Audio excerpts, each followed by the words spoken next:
জনপ্রিয় অভিনেত্রী নুসরাত ফারিয়া, অপু বিশ্বাস, নিপুণ আক্তার, আসনা হাবিব ভাবনা, চিত্রনায়ক জায়েদ খান সহ 17 অভিনয়শিল্পীর নামে হত্যাচেষ্টা মামলা করা হয়েছে। 2024 সালের বৈষম্য বিরোধী আন্দোলন চলাকালীন রাজধানীর ভাটারা থানাধীন এলাকায় হওয়া এক হত্যাচেষ্টা মামলায় আসামি করা হয়েছে এসব অভিনয়শিল্পীকে।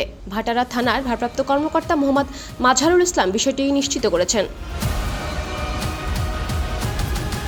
মামলা সূত্রে জানা গেছে, সাবেক প্রধানমন্ত্রী ও আওয়ামী লীগ সভানেত্রী শেখ হাসিনা এবং তার সরকারের সংশ্লিষ্ট 283 জন ও অজ্ঞাতনামা 300-400 জনের বিরুদ্ধে ঢাকার সিএমএম আদালতে মামলাটি করেছেন এনামুল হক। মামলায় বৈষম্য বিরোধী আন্দোলনের বিপক্ষে অবস্থান নিয়ে আওয়ামী লীগের অর্থ যোগানদাতা হিসেবে আসামি করা হয়েছে ঢাকাই চলচ্চিত্রের জনপ্রিয় নায়িকা নুসরাত ফারিয়াকে।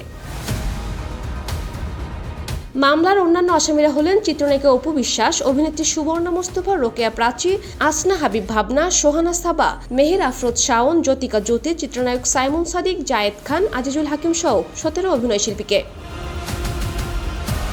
এসব আসামি বৈষম্য বিরোধী ছাত্র আন্দোলন দমন করার জন্য বিপুল অর্থ যোগান দিয়েছেন বলে মামলায় উল্লেখ করা হয়েছে। আন্দোলনে অন্য আসামিদের ছোড়া গুলি বাদী এনামুল হকের ডান পায়ে লেগে গুলিবিদ্ধ হয়ে সঙ্গে সঙ্গে অজ্ঞান হয়ে রাস্তায় পড়ে যান।